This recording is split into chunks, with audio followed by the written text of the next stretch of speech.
This is episode 39, right? 39. We haven't done a pod for over a year. Last one was with Zach Plezak. And then we had more babies and got busy. And next thing you know, here we are. We've been behind, but we got Muha back. Yeah. Who didn't know we were having a podcast today, by the way. That's why Gabe is holding his mic. That's why everything's all messed up. Because Kyle had no idea we were doing this today. I figured it out, though. Figured it out. He did. Under pressure, too, by the way. I've known him for that. And then we got Nico here who's going to be doing our editing on videos. And if you guys don't know Nico, you need to go listen to WJOB, right? You still running that show? Or is that one done? What was the show called? It was Investor Talk? It's called Stock Talk. Stock Talk, man. Stock Talk. That's how we met. We met by doing that show. So anyway, we're going to get back to doing more podcasts just to relay information about what's going on around the region, talk a little bit about real estate. For those of you guys who don't know me, my name is Alex Nickla. We are the Nickla Group, which is our real estate sales team here in Northwest Indiana. We're located here in downtown Crown Point on the square, and we service all of Northwest Indiana. We've got agents all over throughout the region, residential, commercial. I'm here with our sales team leader, Gabe Corral. Gabe, bring that mic up, dude. You got to get that closer. Am I close enough? You Yeah. know what? Last time I was used to just talking, but it's okay.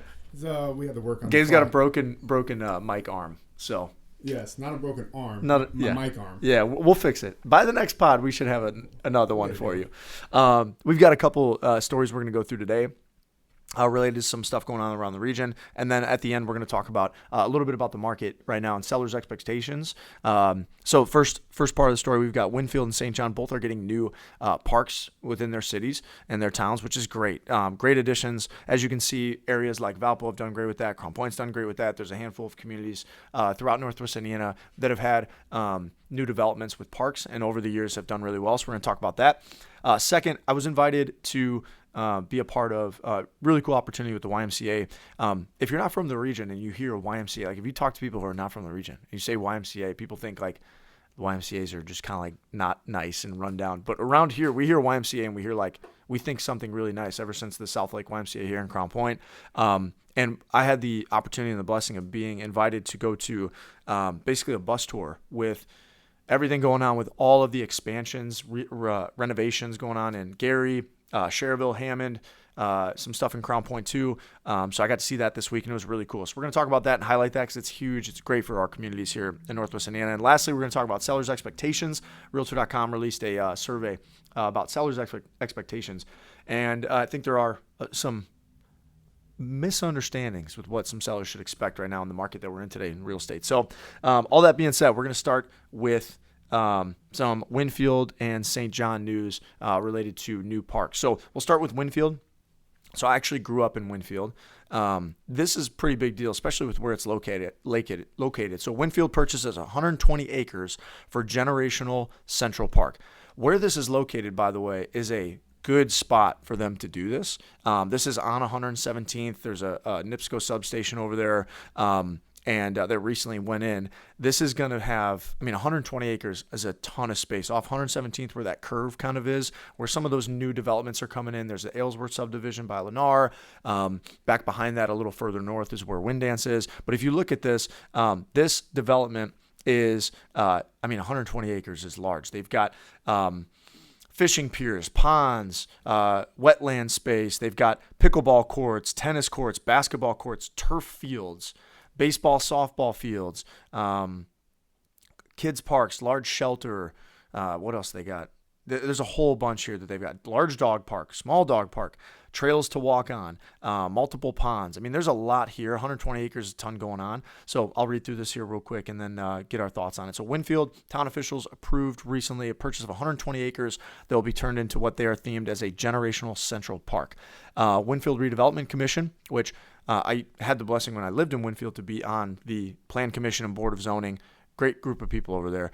They gave the nod to a 3-year purchase agreement to a farmland owned by the Sapper family. I guess the Sapper family owned this property for well over 100 years, which is pretty cool. So purchase agreement, which will be made in 3 phases, sets the price per acre at $30,000 an acre. That's right along target of what Lennar development paid for. The Aylesworth property, that was 300 acres at $30,000 an acre. So, but 120 acres currently used for farmland. on 117th, and it's going to be turned into this park that's going to have all of this for Winfield.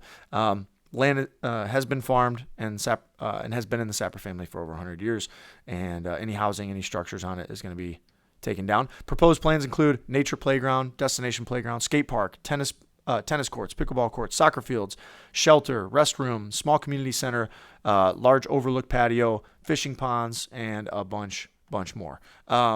Gabe, what are your thoughts on this development here in Winfield? Any development like this, I think, is awesome, especially for Northwest Indiana. Yes. I just feel like I know some communities have some places where you can kind of get out. I kind of think of like Wicker Park and Highland. I'm in Griffith, so I just feel like there's not a whole lot of expansive land where you can just kind of take your kids, do multiple things, hang out for the day. This seems like like an amazing place to literally do just that. Take your kids, hang out, let them run around, get tired. Anything of that nature, I am a big fan of, having 4 kids. Yep. So if I can hang out and let them run wild, that's the best. So I think this is amazing coming here to Winfield. And, who knows what else Winfield's going to have. They have so much space to build more, but I think this is going to be a great addition. When we were growing up, there was a period of time where there were some articles released that Winfield had, it was the fastest growing suburb in the country at one point, pre-2008, because there was Doubletree, Deer Creek, Stony Run, trees. There was all these developments kind of popping up at once. And then 2008 hit. Obviously, a lot of developments just stopped at that point. Falling Waters, they all just stopped.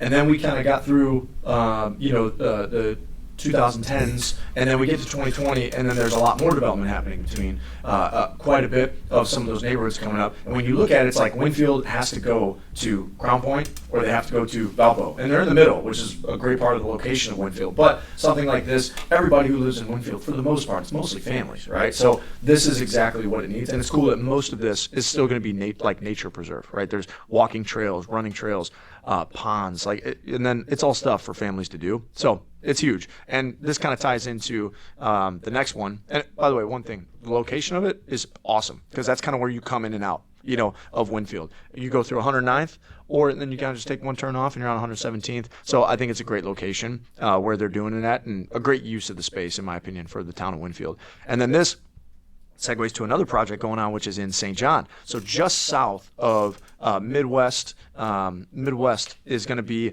a new Heartland Park expansion project, which the town of St. John just announced. It's at the corner of White Oak Avenue and 109th. So this is going to have an amphitheater with a stage, covered seating for large-scale events. That's pretty cool. Nico may be playing some music there at some point. That's what it sounds like. If you look at that, because you look at the kind of rendering there, I mean, that's like a lawn. So here's the amphitheater. That's a lawn, and that's all covered. So that's pretty cool. That's something that we don't see a lot. Like Valpo's is all open, right? They've got the amphitheater. Crown Point, we've got covered part of Bulldog Park. So we've got that, but that looks like a pretty good space for some concerts. So that's pretty cool there. 40-acre total development, multi-purpose space for open-air pavilion, indoor community rooms for year-round use, destination-style splash pad featuring slides, climbing structures, vertical water features, dry play zones, and recirculating water system. So that right there sounds a lot similar to with like how they have an office space that could be used and rented out, similar to like what Bulldog Park has, but it sounds like it's got maybe a little bit more. So Gabe, you're closer that way, and you do a lot right now in the sporting world, like with Midwest over there too. But any thoughts on this one for St. John?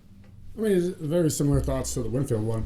I mean, this is a little bit more close to home for me. I went to high school at Hanover, so I know exactly where this area is, and that's a great location. Everybody's going down 231. So many people are commuting to Illinois. Everybody coming from Illinois coming here are going to pass this right there off 231. So great location, perfectly in between St. John and Cedar Lake. But yeah, I mean, I'm excited. This is actually right down the street from my dad's house, and I'm sure we'll probably go and hang out there. We spend a lot of time in Cedar Lake. So once again, I'm just happy to have somewhere that I can take my kids. And another roundabout. Yeah, even better. Hey, listen, people can say whatever they want, but you ever drive down 5 p.m., I'll drive down 109th and Broadway, and there's no traffic. I'm a fan of roundabouts, right? It's moving, dude. Unpopular opinion. I think at this point it's popular. I'm not a fan of how long it takes for them to get them to build them. Correct. That's 231, flying over here, all that needs, I know they're working on it, but that's the worst intersection. One of the worst intersections in the region. It's awful with the amount of traffic, so I know they're working on that. But either way, two good things, Winfield and St. John. Again, both of which are kind of both of which would go to Crown Point for some of these things, right? They'd go to Bulldog Park.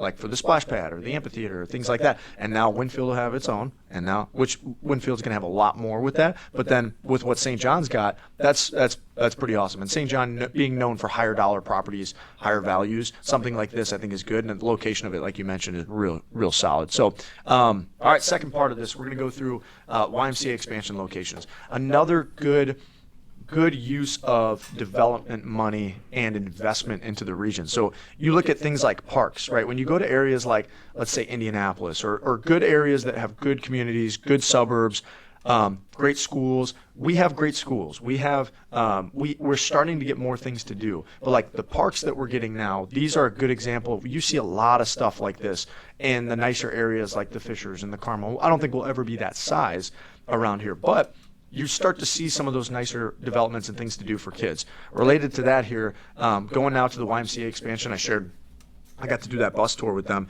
Pretty cool opportunity to see what's going on. First place that we went to was actually Triangle Hills, which is in Crown Point. It's one of the best kept secrets about Northwest Indiana, which Triangle Hills, we're going to be doing a very detailed video for them in May. But Triangle Hills is a place that has, it was the old Pheasant Valley Golf Course. So Pheasant Valley used to be a PGA course actually for a little bit of time. Beautiful terrain. Rolling hills, lots of trees, ponds, and the YMCA bought it, and instead of it becoming a development for housing, they turned it into a campground and camp and retreat center, they call it. This place is amazing.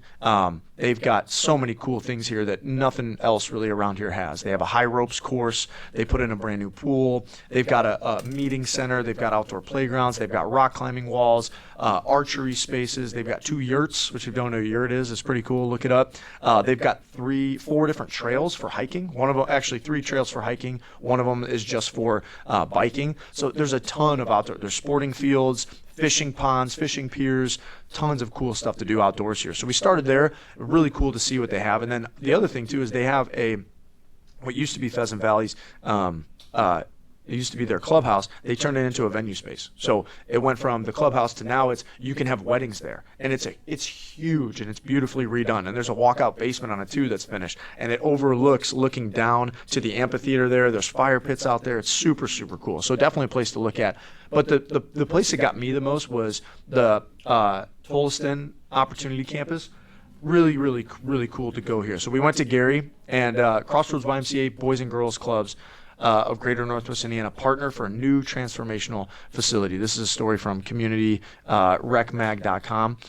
Pretty cool here. So what used to be the old Tolleson Boys and Girls Club in Gary is now a partnership between looks like the Y, Methodist Hospitals, and then also the Boys and Girls Club. And we got to walk through. It's a $30 million expansion. So after years in the making, the city of Gary is being reimagined through a collaborative development project, $30 million into the Tolleson Opportunity Campus. So Crossroads YMCA, Boys and Girls Clubs, and this is all being done between Berglund Construction and Powers and Sons. And to walk through this, basically what they're doing in Gary is they've got the Boys and Girls Clubs, and then they've got the YMCA. It's all attached. And I think it's about 80 to 90,000 square foot expansion. But it was incredible. A place for kids to go, have a space to go, a place for parents to go. There's also they're going to have some form of medical there, which is pretty cool. They're going to have Wintrust Bank there, so for banking opportunities and solutions and investing opportunities. So pretty cool what they're doing there. Right in the middle, there's outdoor fields that are going to be redone too, and you're starting to see the houses around it, right, are also changing because when you invest into kids, right, community. Into the kids, then from there families buy into the area. It's like, you know what, this is great. You see what's down the street. We got the Boys and Girls Club here. We got a brand new YMCA.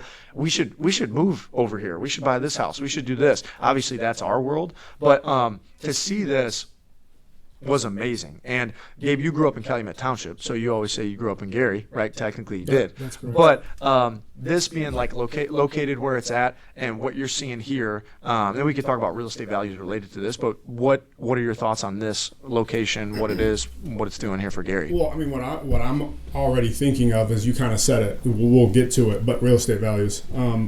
We show a lot of people homes, and a lot of times they're picking homes where it's going to be close to where they can go do things with their kids. I feel like this is going to bring in more families who have children, and it's going to give them an opportunity to go and do things. I was reading into this. They have a ton of stuff here. They're going to have a child development center. They got like after-school programs. I mean, anything where we're investing into the kids is going to be huge, and parents love that. So we were just talking, right? And maybe I'm skipping ahead, but we were just talking about how the price per square foot in Gary, Indiana has just reached over $100 on average price per square foot. So it has been rising. People have been talking about Gary coming up for a long time. This is another thing that is absolutely going to transform Gary and help property prices rise and bring in families that want something to do with their kids. Dude, I think it's amazing. When I started in Gary, or in real estate 11, 12 years ago, in Gary, a remodeled flipped house was 30, 40, 50 grand redone. Okay. Now people are spending 180, 200, 250, $300,000 for houses, for remodeled homes that have been redone. You know, depending on the location that it's at, depending on the size, obviously. But like a $200,000 house in Gary now is not uncommon to see, which if you would have told me that 10 years ago, that's nuts, man. That's nuts. And this is before you have something like this, right? So you add something like this. This has a lot to do with people who are going to Gary. Gary is, you know, we have Terry Taylor on our team. Terry's from Gary, does a lot of business in Gary.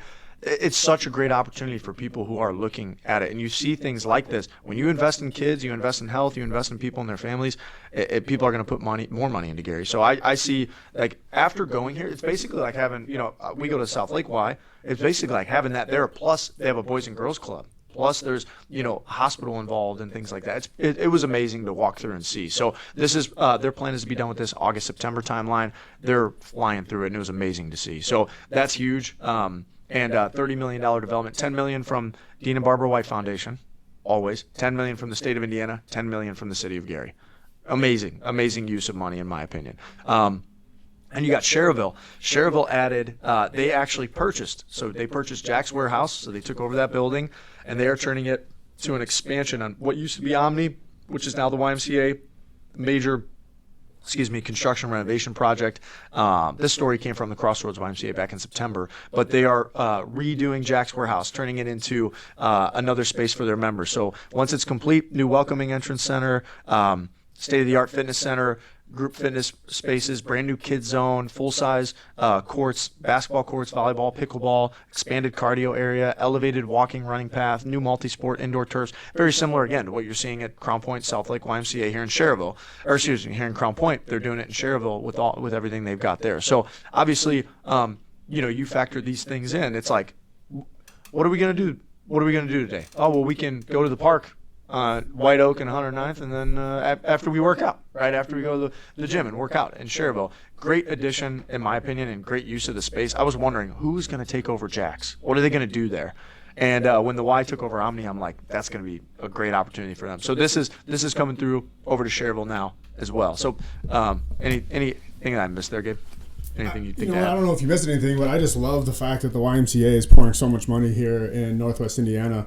And I know that they're not, footing all of the money. A lot of this is coming from the state of Indiana. They have a READY program, that's the acronym, which is the Regional Economic Accelerated Development Initiative. So they're giving the state of Indiana is giving roughly $50 million to towns and cities here in Northwest Indiana. And through that, they expect it to snowball. So they're going to put in some money. And like you said on the last one, Gary was going to put in money. Dean and Barbara White was going to put in some money. So the state of Indiana kind of started it. And then, it snowballed. So I love that we're getting another YMCA in Cherville. The South Lake YMCA is amazing. Like one of the coolest YMCAs I've ever been into. It absolutely transformed what I thought about the YMCA. Yeah, it's the largest one in the country. And it's amazing. We had a child's birthday party. It was like one of my cousin's birthday parties a couple years ago, and that's the first time I saw it. So I've actually showed a lot of people homes that they said, I specifically want to be close to this YMCA. So now that there's going to be one in Gary, there's going to be one in Cherville, I just think is absolutely amazing. And it's going to obviously keep people wanting to move to Northwest Indiana. Yeah. We haven't had a problem with that since post-COVID. I feel like a lot of people have come here. Now they don't need to work in the city. They can work remote. And I think this is just more gasoline to the fire for Northwest Indiana to continue to grow. and adding one more, Hammond. Right. So the Hammond Family YMCA, this one was a $70 million project. Right. So, I mean, a huge project, 120,000 square feet. About the same size as the South Lake Crown Point one. $70 million project, Ton and Blank. This is a report from Ton and Blank with the new Hammond Family YMCA. 6532 Indianapolis Boulevard. Obviously on Indianapolis Boulevard, $70 million between the city of Hammond and Dean and Barbara White Foundation. Now, this is back in December of 2024. So, like, this has been around for a little bit. But, again, when you factor in brand new one in Hammond, Cherville, Gary, Crown Point, they're just making their way to providing a phenomenal space for families, kids spaces, all of this. It makes for a good quality of life, man. We use the YMCA so much. It's just amazing for families and for kids. So this Hammond one too is just a huge addition to it. So all that being said, what the YMCA has done here in Northwest Indiana, starting with South Lake, I think once South Lake did what it did, and Dean and Barbara White Foundation donated $30 million or something like that to do a $40 million project. And the fact that they're like, hey, family membership, $59. Like, if you go to a LA Fitness, Lifetime Fitness, any of these places that maybe have a little bit more marble than this, but we have everything else that those places have, it's like way more expensive than that. So I think what they did by just that start of, it's kind of like investing in real estate, right? You get one good property for a good deal that you bought at a good price. It can help you snowball into the next. And I think they did one amazing job here with South Lake, and it's snowballed into all these other things because of the success of that one. So what the YMCA has done around here is incredible, and it's making our community so much better. And areas like Hammond and Gary, if you guys aren't in the real estate business, I'm shocked the numbers people are paying for houses in Hammond. I'm shocked the numbers are people paying for houses in Gary. It's just totally different from it. And it's not like it's ridiculously overpriced. It's still affordable pricing, right? And what you get is great. And then you factor these things in, it just makes it a better community and better place to live. So all that being said, shout out to the YMCA, man, for everything that they're doing. We'll finish up with this. It's going to be Realtor.com released a report 3 days ago. Spring seller survey. Optimism meets reality in the 2026 housing market. So for a little bit of back reference here, Realtor.com is, in our opinion, in our experience, the best reporting in terms of like statistics. They have like the best data team, and they put out really good projections. They're almost always the most accurate when it comes to projections. Last year they hit all the projections of what the real estate market would do on the head. So Realtor.com is awesome. They don't have a biased opinion. They just give the facts. And you look right here. So here's what the report. Gabe, do you want to explain this? How do you explain this report? I made a short video on this, but yeah, how would you explain this report? Yeah, no, I actually love this. I actually am always reading reports from Realtor.com. They do give very good numbers, and I am very big into numbers. So basically what this is saying, right, when we're talking to, they interviewed sellers, asked them what they would think that they would get for their home.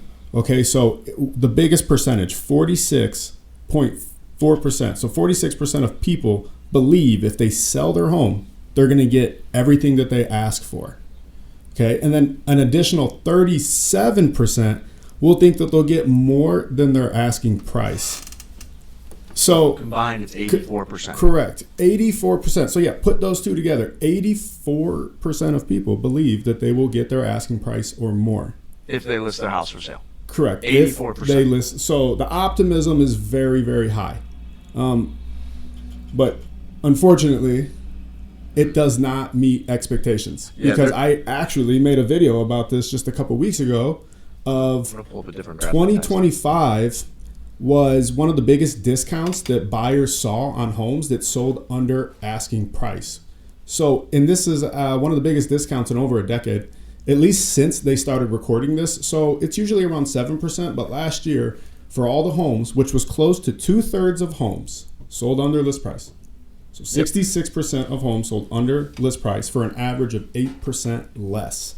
So when you compare those two numbers, 2/3 sold for less than list price. But this new graph is showing us that 84% of people think that they will get their list price or more. So there's clearly there's a misunderstanding there, and there's too much optimism. Yeah, exactly. Yep, what you just said. There's too much optimism. Absolutely. Yeah, so sellers think that they're going to get at or above. This right here from Redfin and Resi Club, this came from Keeping Current Matters, which is one of the best real estate resources for data and numbers.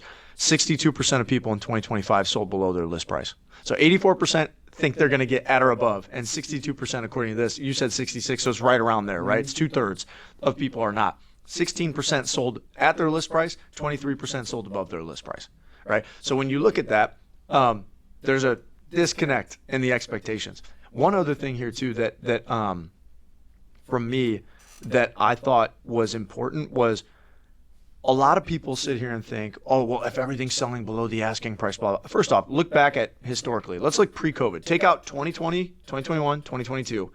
Take those years out, even 2023. Just take them out. Let's take those years out, and you look.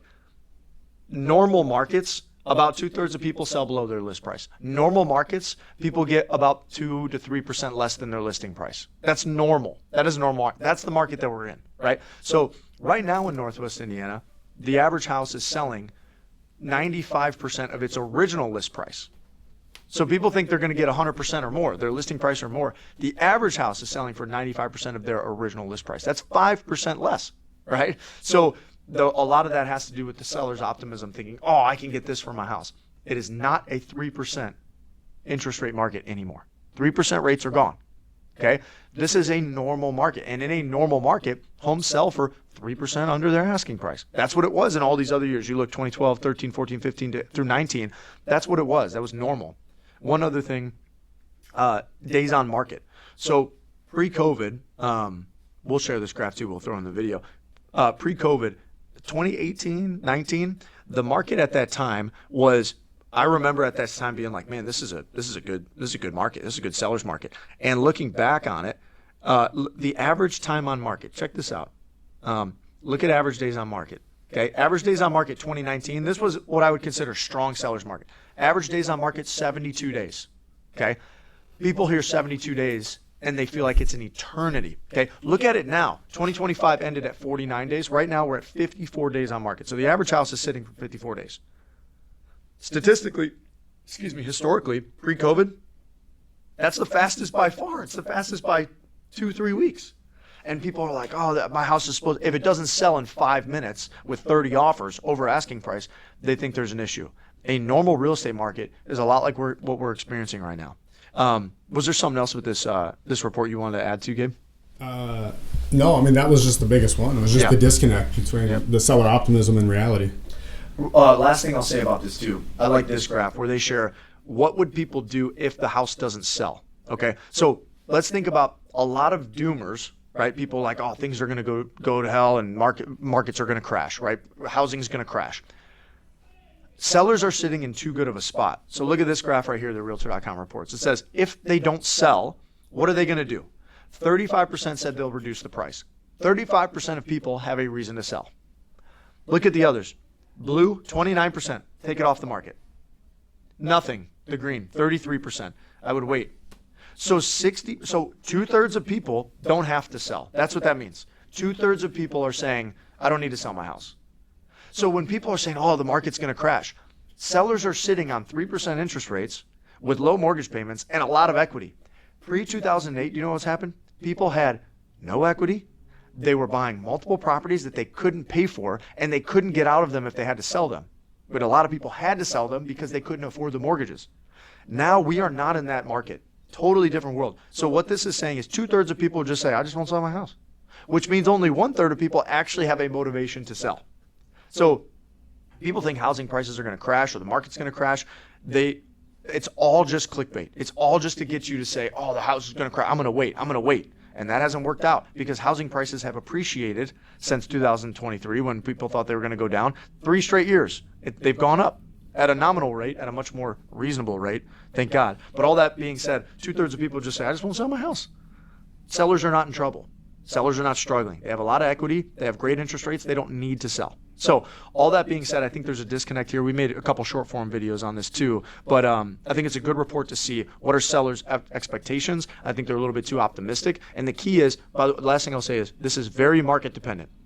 Parts of the Northeast, houses are selling like crazy because there's no new inventory. They can't build where there's homes built in the 1800s. They're not building new houses. And around here, we're building new homes, so there's more inventory. So all that to be said, there's deals to be had for sure, and there's sellers who are thinking that they can get a lot more for their home. So that right there wraps it up.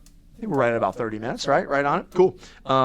And hopefully you guys got some value out of this. We'll get a new arm for Gabe. Okay. We'll get Kyle to on the schedule this time, hopefully, and we'll keep on going. If you guys have any stories that you think are worth mentioning, shoot us a message, leave us a comment. We appreciate you guys taking a look at this. Share this with anyone you think that would be interested, and hope you guys have a great day. Thank you. All right, cool.